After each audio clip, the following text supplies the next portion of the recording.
आज हम डायरेक्ट के तीसरे लेक्चर की तरफ जाएंगे, जिस लेक्चर में हम ये देखेंगे कि चेंज ऑफ वर्ड्स जो हैं वो कैसे होते हैं। तो हमने ये पढ़ा था कि जब हम डायरेक्ट को इनडायरेक्ट में तब्दील करते हैं तो तीन किस्म की तब्दीलियाँ होती हैं: change of pronoun, change of verb और चेंज ऑफ वर्ड्स। अब तक हमने मिसाल के साथ change of pronoun, change of verb पढ़ लिया हुआ है। आज हम चेंज ऑफ वर्ड्स को देखते हैं। ये देखिए ज़रा, जब रिपोर्टेड स्पीच के अंदर लफ्ज़ हेयर आ जाएगा तो वो तब्दील करके देयर कर दिया जाएगा। नाउ को तब्दील करके देन कर दिया जाएगा। टुडे को तब्दील करके दैट डे कर दिया जाएगा। टुमारो को दी नेक्स्ट डे कर दिया जाएगा। यस्टरडे को दी प्रीवियस डे कर दिया जाएगा। सर मैडम को रिस्पेक्टफुली लिख दिया जाएगा। Good morning, good noon, good evening, good night वगैरह को ग्रीटेड में कर दिया जाएगा। इसी तरह जैसे ये टुडे है, इसी तरह टू नाइट को डैट नाइट कर दिया जाएगा।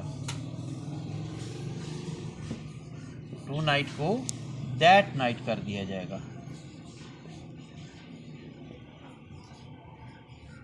इस तरह अब हम इनकी एप्लीकेशंस करेंगे, जिसमें हम डिटेल के साथ एग्जांपल्स के साथ आपको ये करके दिखाएंगे कि ये चीज़ें कैसे तब्दील होती हैं। नहीं बच्चों, मैंने ये लिख दिया है सारा आपके सामने। ये कल वाली मिसाल है, अगर आप इसको गौर से देखें तो कुक फूड है। जब हम चेंज ऑफ वर्ब पढ़ रहे थे हमने यही फ़िक्रा इस्तेमाल किया था। आज भी हम वही फ़िक्रा इस्तेमाल कर रहे हैं और तीनों ज़मानों में कर रहे हैं, ताकि आज हमारी तीनों तब्दीलियाँ ज़ेरे बहस आ जाएं। अब ये देखें, जैसा कि हम कहते हैं कि he says to me I can cook food. अब ये प्रेजेंट इंडेफिनिट में है। जो रिपोर्टिंग स्पीच है प्रेजेंट में है, तो चेंज ऑफ वर्ब नहीं होना। हमने इसकी मिसाल लिखी है, ही टेल्स मी। अब दैट तो लगेगा, इन्वर्टेड कॉमास ख़त्म होने हैं तो दैट लगना है। तो ही टेल्स मी दैट, आई किसके साथ चेंज हुआ? सब्जेक्ट के साथ। तो यहाँ पे क्या लगा?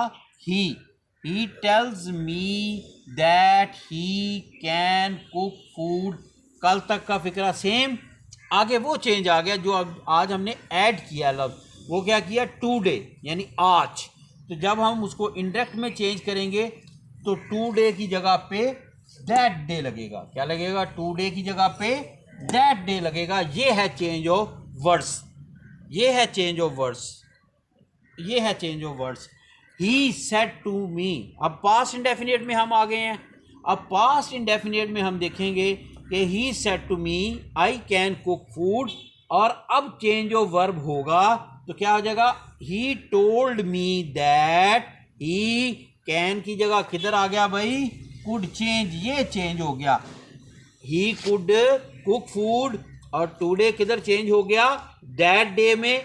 ये आज का हमारा फोकस है। ये देखें, ये हमारी तीन तब्दीलियां हैं। ये देखें, ये देखें, ये इस फिक्रे में तीन तीर के निशान लगे हैं। जहाँ पर दो तीर के निशान लगे हैं, जहाँ पर तीसरा तीर का निशान नहीं लगा, और इसी तरह इस फिक्रे के अंदर भी दो तीर के निशान लगेंगे, जबकि तीसरा नहीं लगेगा। इसका मतलब है कि जब हमारे पास प्रेजेंट रहेगा तो हमारे पास चेंज ऑफ वर्ब नहीं होगा, बल्कि दो तब्दीलियां होती रहेंगी। वो कौन सी दो तब्दीलियां हैं? दो तब्दीलियां हैं, इधर रखें। दो तब्दीलियां हैं, एक चेंज ऑफ प्रोनाउन और एक चेंज ऑफ वर्ड्स। ये तो हर सूरत में होनी है। एक ऑप्शनल तब्दीली है, वो है चेंज ऑफ वर्ब।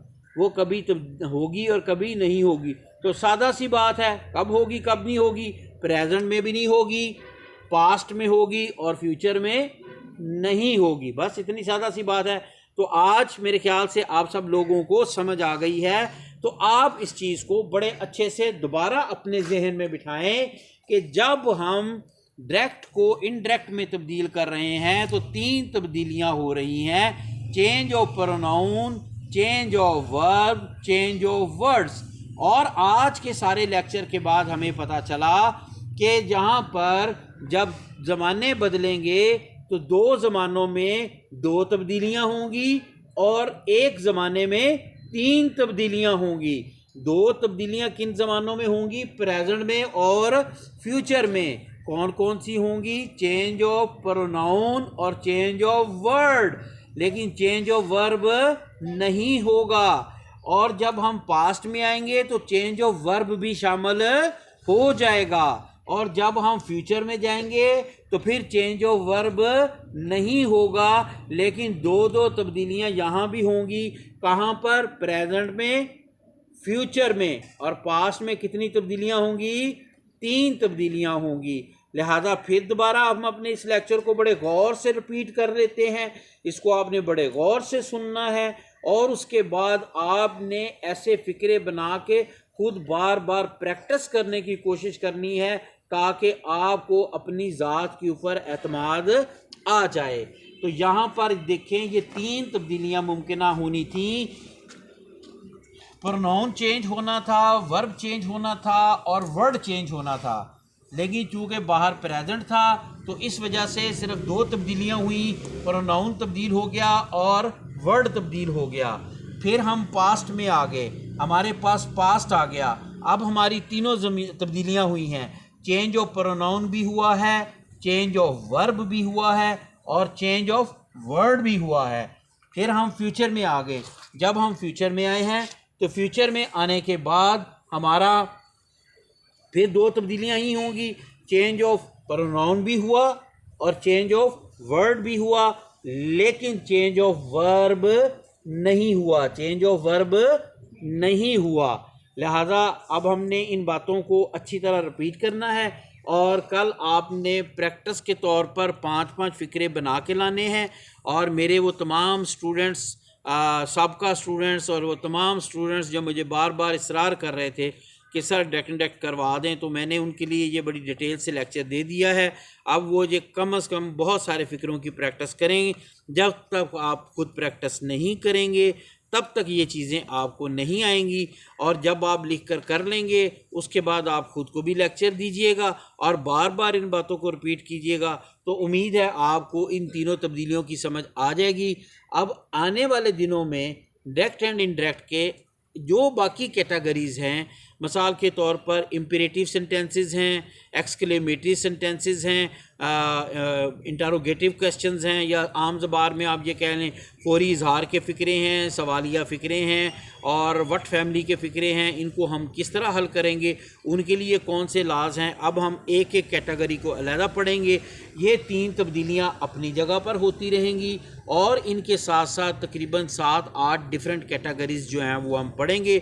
और डेली की एक कैटेगरी को पढ़ने के बाद हम उसको बड़े गौर से रिपीट करेंगे, और ये 3 तब्दीलियाँ हमारी साथ साथ तब्दील होती रहेंगी। तो ये हमारी रोज़ाना रिवीजन होती रहेगी, और इंशाअल्लाह ताला हम 7 से 8 दिन के अंदर अंदर डायरेक्ट एंड इनडायरेक्ट को बड़े अच्छे तरीके से पढ़ लेंगे।